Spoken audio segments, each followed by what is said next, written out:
The ACC is an absolute unmitigated mess, and I have no idea who's going to emerge from the heap. We better assemble the squad to figure it out.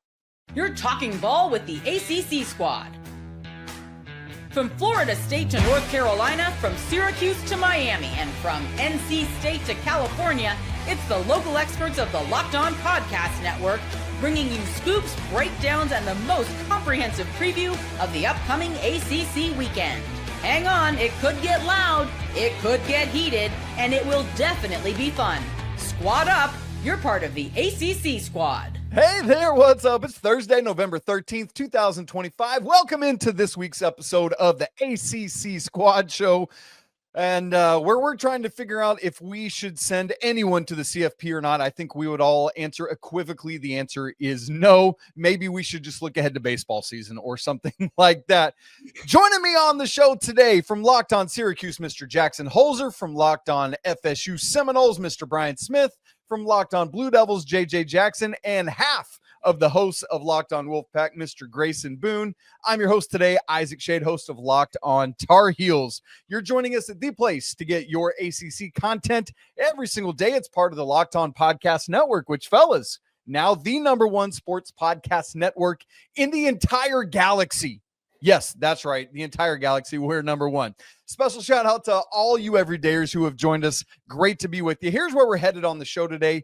The ACC is a mess, but somebody's going to come out of this thing and head off to the CFP. Who on earth is it going to be? Could be JJ's Blue Devils. Then we'll look ahead to this week's slate where we've got 5 one-loss teams. Is there any hope for the 2 loss teams remaining? And then also we got to look on the hardwood where there are a slew of insanely talented freshmen already making an impact on the ACC. In fact, this week's ACC co-players of the week are both freshmen. Fellas, what on earth are we supposed to make of our conference? Virginia loses at home to Wake. Louisville loses at home to Cal. Duke loses at UConn. Clemson beats Florida State 24-10 in a game that maybe could have been the ACC conference championship game preseason, and now it's laughable. Here's the question. It's funny. I'm going to ask it this way, and then somebody's going to laugh at it. Is there any hope in all of God's green goodness that we could have more than one ACC team in this year's CFP? No. Do you want me to reply? I just wanted Things to see aren't looking good. Response y'all had. No is the absolute unequivocal answer. They might not even get one. We shouldn't. We probably should not have one. Here's where things sit right now. There are 5 one-loss teams: Georgia Tech, Virginia, Pitt, SMU, Duke, which, guys, that means that there is no Clemson, no Miami, no Louisville, no Florida State that we're looking at even making the championship game, much less being our representative. So let me ask you this way. Is there any hope that either of the 2 loss teams, Miami and Louisville, will jump one of those 1-loss teams? But that would mean that 4 of the 5 1-loss teams have to lose again. Never say never if the season has taught us anything so far at this point, that someone could backdoor their way into this thing with given how the ACC's been. That's a fair statement, to be really honest. It might be the most true statement we hear all night. I got a question. Is there anyone in the ACC who you think can win a national championship? This year? Yeah. No. Hell no. No. We're talking football, right? This is still football. I'm just glad we can all laugh at the futility of this conference this year. I love how we could sit here and complain about how there's anti-ACC bias and everything like that, but the reality is that this conference just isn't good right now. It's just not good. There are no good teams in this league, and by good teams I mean anyone who has a remote possibility of winning a national championship. There's not even a team you can make the case that, if it breaks right, they could maybe make the semifinal. No.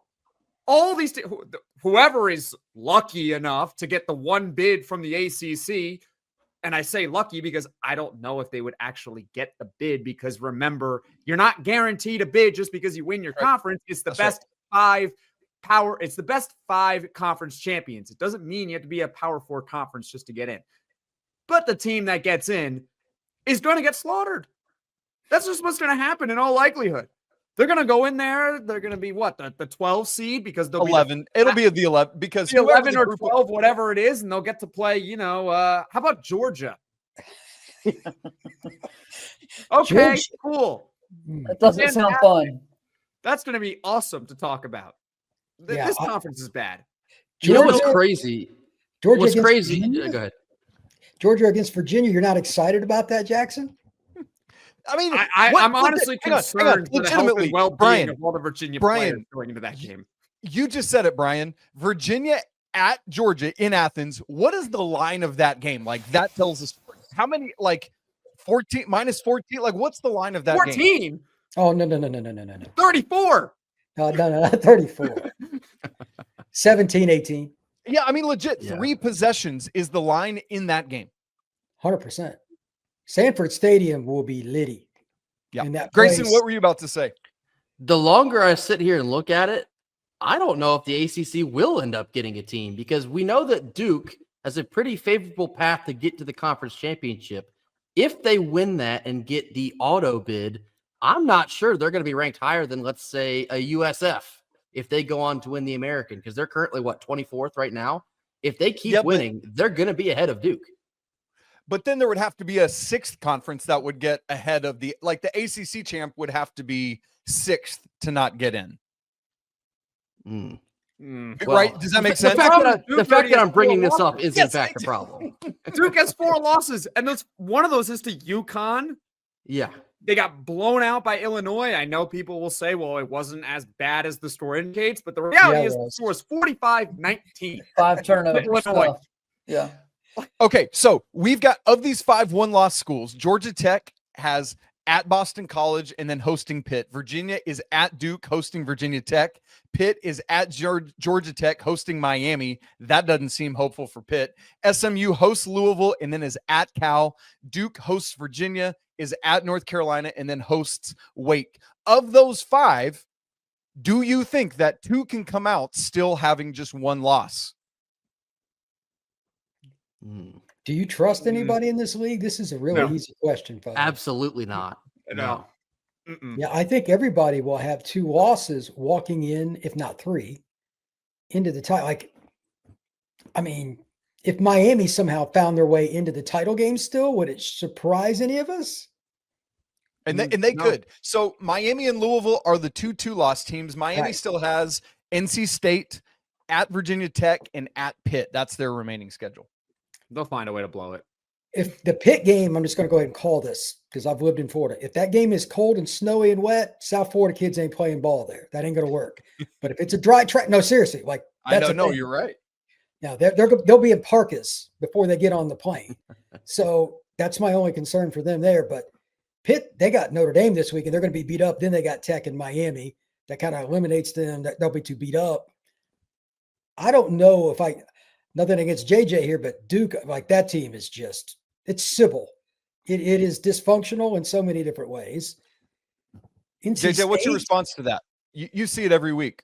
It was so disheartening to drop the UConn game in the manner in which that they did when the offense has been so great throughout the course of the season, but in the losses, it's been costly turnovers from Darian Mensah, who's, again, he's been awesome. It's just you can't have as many turnovers and keep trying to find ways to win games like that. So, I'm of the teams that are out there, it feels good to still have a chance mathematically. But also, as you just listed, Isaac, so many of these teams that are still in the hunt only have 2 ACC games left because they either have a bye week still to come or they've got their rivalry game out of conference. Whereas Duke still has to go unbeaten in 3 conference games, knowing how crazy the ACC has been this year.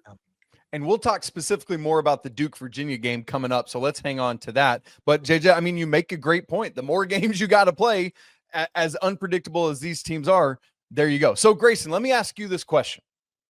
It's ACC Championship Saturday. The 2 opponents in that game have a total of how many ACC losses? 2, 3, or 4? Does that make sense what I'm asking?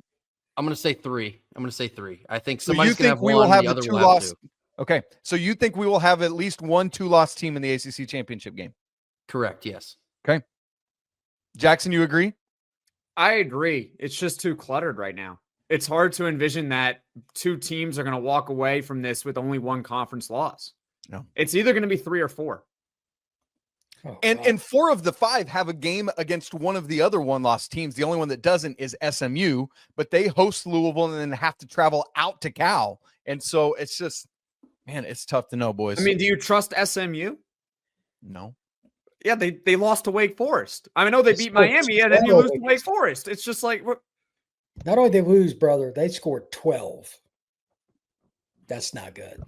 this is North the Pac Carolina has scored Conference. more than that 3 games in a row at this point. That right there disqualifies all kinds of things. But by the way, I know we'll get into it later.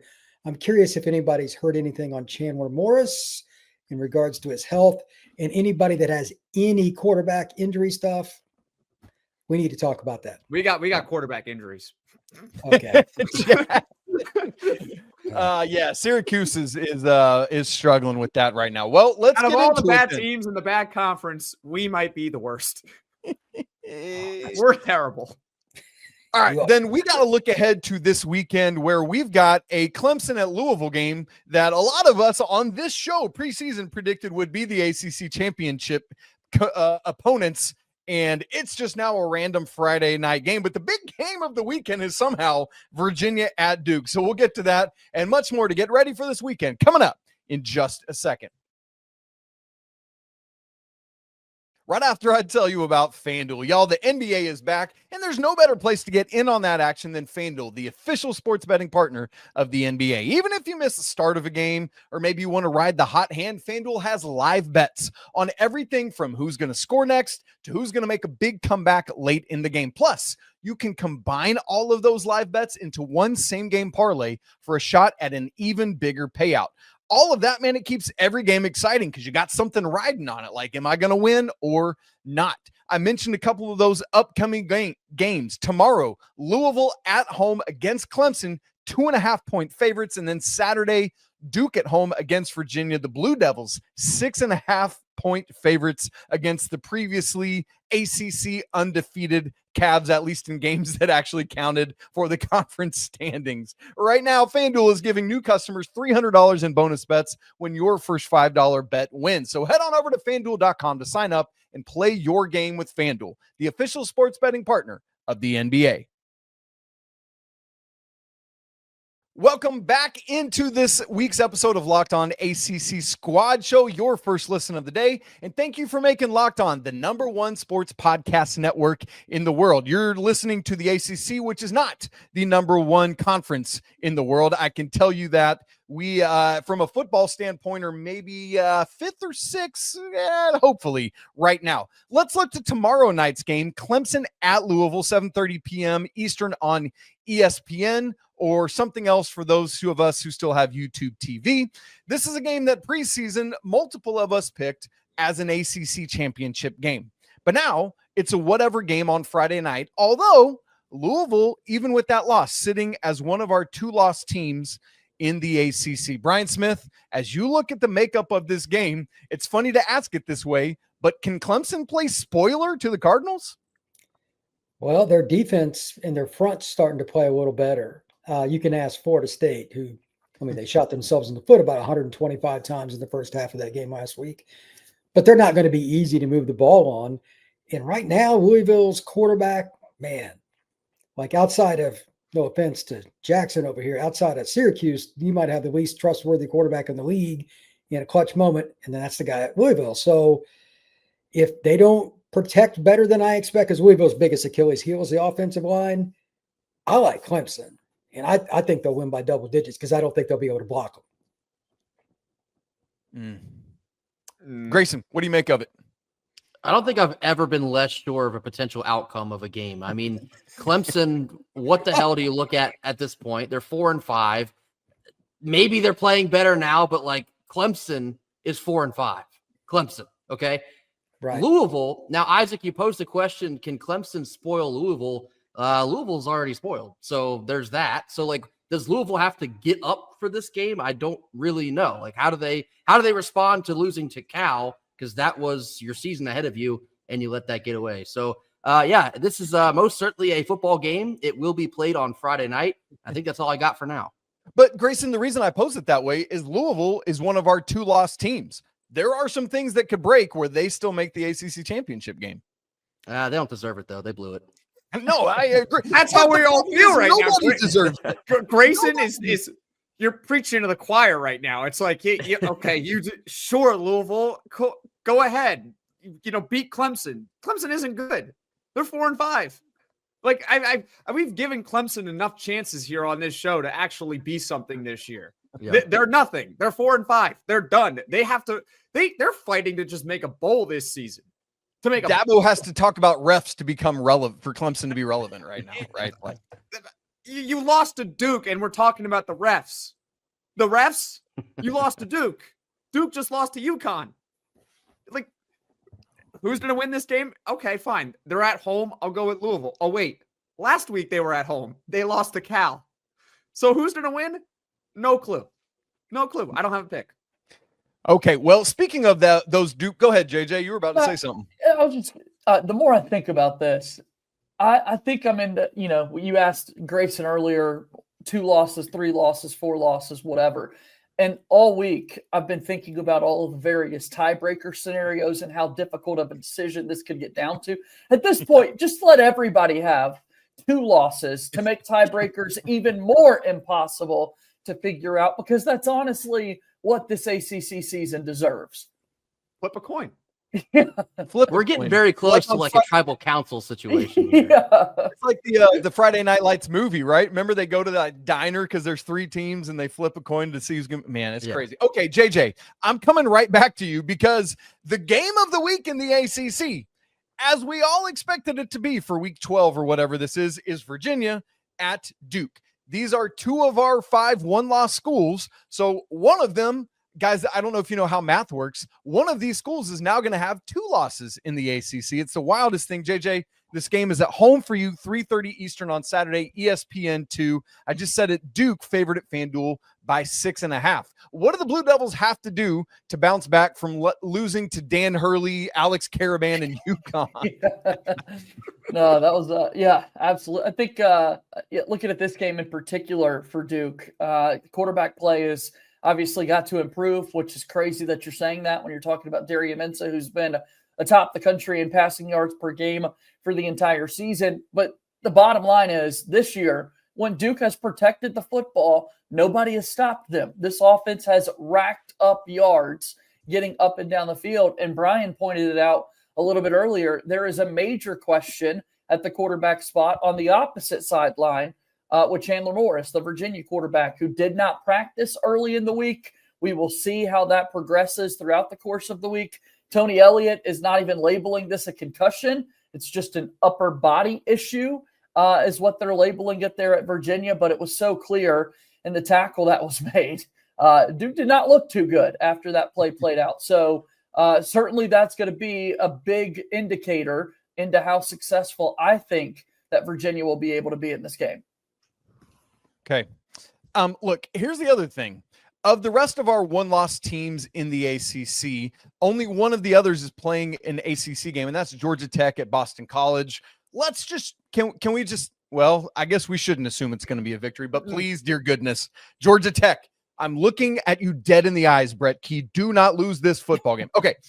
The other thing is Pittsburgh is going out of conference, hosting Notre Dame. You know, Notre Dame plays an ACC slate.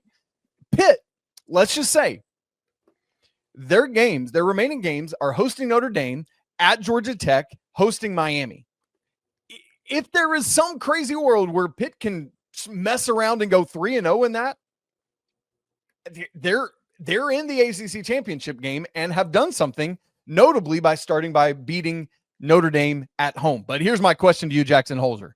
Is that laughable that I would even suggest that might happen this Sunday at what I still call Three Rivers Stadium? Yes and no. They're not going to beat Notre Dame. That's the problem. Well, I mean, they're already giving it up. They're already giving up on Notre Dame. Pat Narduzzi already in his press conference is giving up on Notre Dame. He just doesn't care. He's asked, "Do you care about the game?" No, I don't care. It's not a conference game. They're probably going to play all backups. You might as well. It doesn't matter. You don't want to get anyone hurt. You're already going to get beat up anyway from Notre Dame. They're probably going to kill you up front. So I don't think they're going to beat Notre Dame. Can they beat Georgia Tech on the road? They can beat Georgia Tech on the road. Can they beat Miami at home? Absolutely. Miami is not good. Oh my goodness. How are they ranked number 2 in the country at one point? They are not good at all. Did you see the first half of the game against Syracuse? They were lifeless. If they were playing any college football team with a pulse, they would have lost that game. Totally would have lost that game. They wouldn't have even been competitive with the way that they started out. They were brutal. But, you're going up against Ricky Collins, so you get to be brutal for 2 quarters, and you could still be 0-0. Miami's not good at all. So if you want to sit here and say, yeah, Pitt can go on the road and beat Georgia Tech, of course. I'm not a believer in Georgia Tech. I don't believe in anyone in the ACC. Could they beat Miami? Yeah. Are they going to beat Notre Dame, who ironically lost to Miami? Probably not. They're not going to beat Notre Dame. I think they'll beat one of Georgia Tech or Miami. You do? I don't like Which is more likely to you, Brian? Which is more likely to you? I would say that the Georgia Tech game, because Georgia Tech doesn't have the defensive players to put up with the physicality that Pitt plays with, and their running backs catch the ball well, and that quarterback, I know he's a true freshman. That guy just makes weird plays that don't even make any logical sense. He's good, man. Like, that kid's eventually going to get paid to play football, and I ain't talking about NIL. So Georgia Tech will probably get smoked by them if I was to guess defensively. They'll score. Pittsburgh's defense will give up some plays, but I think they'll go. I think that right now I'll go ahead and call. I think Pitt will go to Georgia Tech and win. If I'm not mistaken, I think I actually predicted that on last week's show. I do think that Pitt is going to beat Georgia Tech. But real quickly on Narduzzi, what he said, he's right. I mean, he is right. He's right. However, you can't say that because now, how do you approach this game? Everyone knows that you don't care about the outcome. Do you even bother playing Mason Heinschel? Do you just go out with Holstein? I don't think it's a bad idea per se, because if your goal is to make it the ACC championship, going full throttle against a Notre Dame team that has to go full throttle, by the way, Notre Dame cannot afford to mess around and lose this game, so they will be going 100 miles an hour at you. How does Pitt manage this game? I think that's a massive question in my mind. I think it was he's just playing reverse psychology on Marcus Freeman. He's like, I'm going to get Notre Dame to relax and not do anything, and then we're going to come guns blazing. No, not going to work. That's not going to, no. Hey, quickly, Grayson, while you're talking, before we move to our final segment, the other 2-loss team is in action. And you guys, the NC State Wolfpack, are traveling down to Coral Gables this weekend. Can NC State give Miami their 3rd ACC loss? Grayson, what do you see? Because I think Miami kind of stinks, I'll say they can. NC State can win this game. Do I think they will? Probably not. I mean, it is a homecoming game for CJ Bailey, so maybe you get some kind of bump out of that. They're coming out of a bye, so they've had some extra time to get some guys back healthy. Hollywood Smothers and Justin Jolie, to name a few.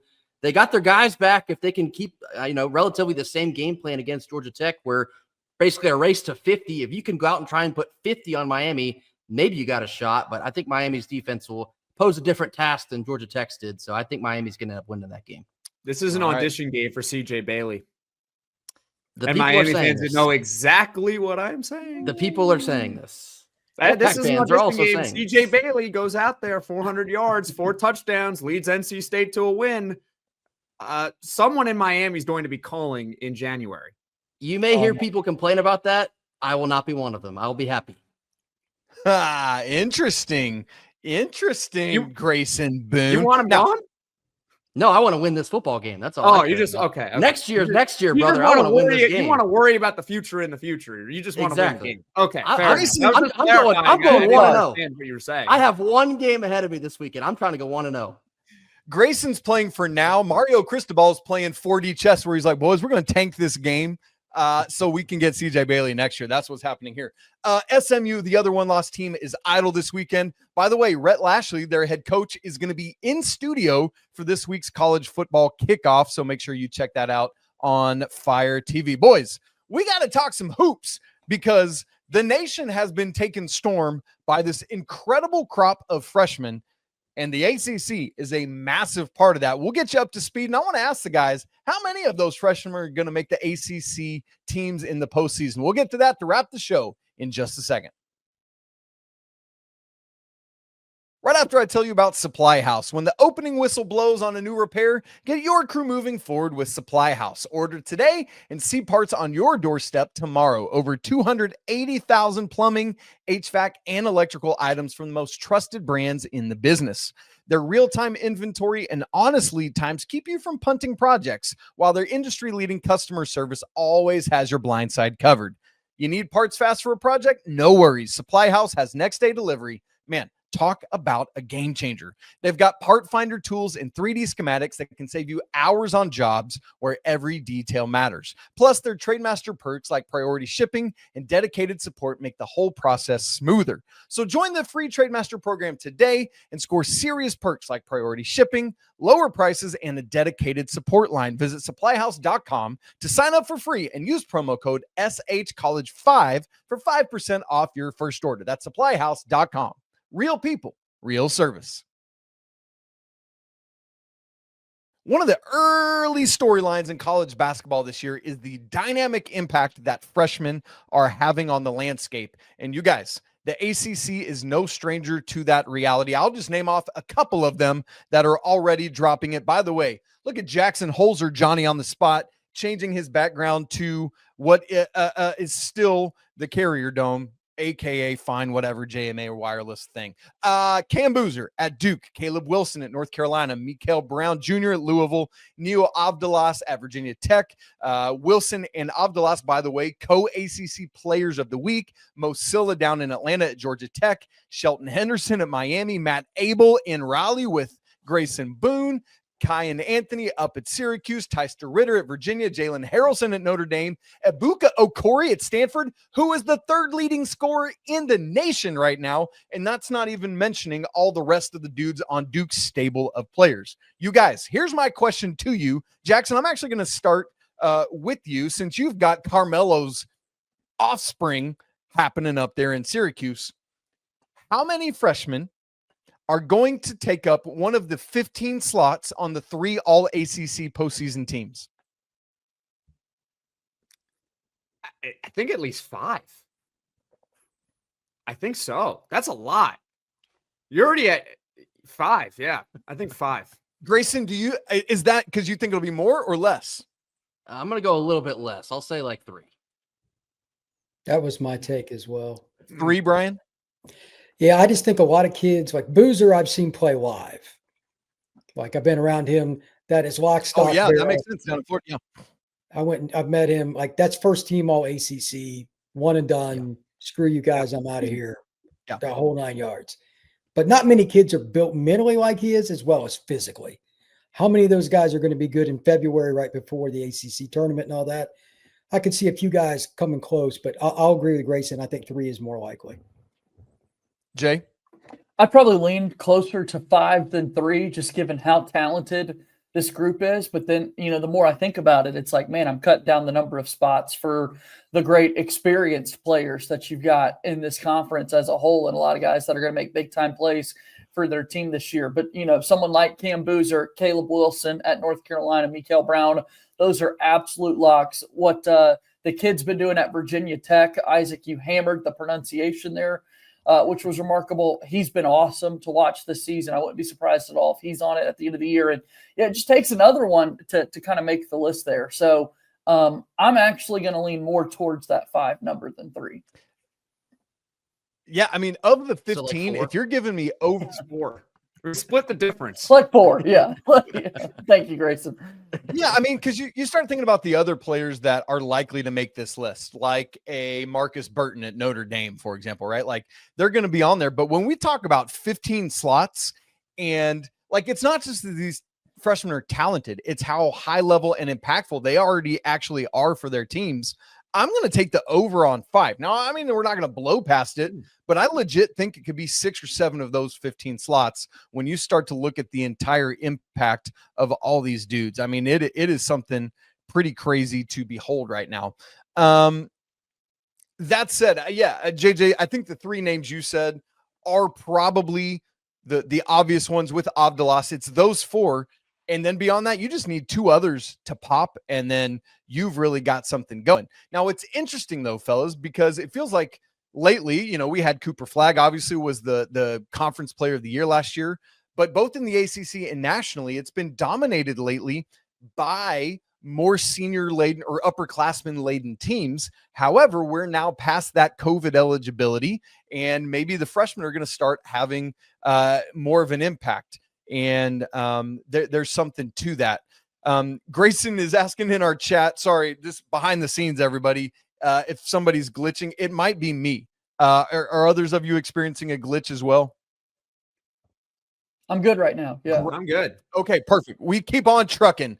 Welcome behind the scenes, everybody. So, as you look at that, it's going to be really interesting to see how that all plays out. Jackson, I want to come to you because with Carmelo Anthony being like a living legend in this league, how big an impact do you think as we think about the freshmen versus the upperclassmen, and as you look at, say, him compared to a JJ Starling, what level of impact will Anthony have for this Orange team? Through 2 games, he looks like a top 3 player on the team already. And I'm not trying to disrespect the other players on Syracuse. I think that's just how good Cayenne looks right now already. And I'm pleasantly surprised because I knew going in that he was a good scorer. Like, that's what he was built up to be. He's going to come into college basketball and he's going to score. But you look at where he's ranked and it's like, okay, he's around the 30s. Okay, so is he going to pop right away, or is this more going to be like he's going to pop in year 2? He's good right away. The kid can do basically anything on the offensive end already. Like, he does need to get bigger. He does need to get stronger. He's still young. We get all of that. It's only been 2 games against mediocre competition at best. Not mediocre competition. I'm being nice there. Lower mid-major teams. But he looks like a top 3 player on the team already. JJ Starling is out right now with an injury. We don't know how long he's going to be out for. Right. I feel perfectly confident with Carmelo Anthony right now as the starting 2 guard. It's like they're not missing it. They didn't miss a beat in the last game. They didn't miss a beat in the season opener without JJ Starling. So Cayenne looks great, and it's not just because his last name is Anthony. Like, he's legitimately a really good basketball player already. JJ, for your school and for my school, I think they are going to both be led by freshmen. Cam Boozer should be by all sorts of metrics Duke's best player. Same for Caleb Wilson at North Carolina. But elsewhere in the triangle, Grayson, it's an interesting thing there because I think Matt Abel is a massive contributor for this team, but I don't think we project him to be the best player or the leading scorer on this team, right? Like, that's probably Darion Williams, for example. How do you see Abel's role fitting into what's going on with this team? Man, it's only been 2 games, but he's been giving us a lot, not just in scoring, but Matt Abel, the true freshman, is our 2nd leading rebounder, which is crazy. He's like 6'2", 6'3". He's a guard, 2nd leading rebounder. I know it's only 2 games, but he's been able to do so much outside of just being a pure scorer, which he is, but he can get on the glass. He can assist pretty well as well. He's averaging 3 of those a game. He takes care of the basketball. He's just been a jolt of life into the lineup anytime he comes off the bench. I think that if he can finish somewhere around, I don't know, like 8 to 9 points a game, that's going to raise the floor and the ceiling of this Will Wade bunch. And we're talking about everyone else.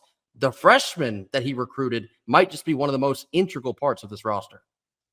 Man, that's so interesting. Speaking of freshmen, JJ, let's forecast ahead to next week because one of the premier highlights of the early part of the season is the Champions Classic. Each year includes Duke, Kansas, Kentucky, and Michigan State. This year, it will feature your dynamic freshman Cam Boozer against who many project to be the number 1 player in the NBA draft next year, or certainly the 2 of them are, both top 3 in the draft, and that's Darren Peterson. We saw Darren Peterson in Kansas play North Carolina last week. JJ, we're going to get to see that matchup with another Tobacco Road team. What do you project ahead of this Kansas-Duke game next Tuesday? A whole lot of highlights. First and foremost, when you think about the star power that's on the floor playing in Madison Square Garden, Darren Peterson has been so much fun to watch for Kansas. I know that's not in our ACC equation, but like you said, he's one of the top players in the entire country. And Cam Boozer, in his debut against Texas, finished with 15 points and 13 rebounds, a double-double to start his college career. And you were underwhelmed because in exhibition wins against Tennessee and UCF, power conference opponents. Cam Boozer averaged 28-17. I mean, he's putting up video game numbers so far to this point. I don't see anyone out there really stopping him or slowing him down in any ways. I think we're going to see a dynamic game being played out. All right. Going to be a lot of fun. Can't wait to see it. And by the way, it's been great to see the ACC in totality off to a better start this year. As we record, the only ACC loss is Boston College. So come on, Eagles, what are you doing? But it's just feeling much better than it was last year, but still a lot of room the ACC has to grow. We'll obviously keep our eyes on that as the season goes. Great to be together today for the ACC Squad Show. Again, make sure you check out Jackson Holzer on Locked On Syracuse, Brian Smith on Locked On Seminoles, JJ Jackson on Locked On Blue Devils, Grayson Boone and Kent Gibbs on Locked On Wolfpack, and all the rest of the stable of ACC shows, as well as mine, Locked On Tar Heels. Great to be together. We'll do it all over again next week. Hopefully, Dono will be back, unless the Wolfpack go down there and take care of business, and then he might just stay away for another week. We'll see what happens there. This has been the Locked On ACC show. It's all part of the Locked On Podcast Network, the #1 sports podcast network in the world. Your team every day. We'll see you next week. Peace.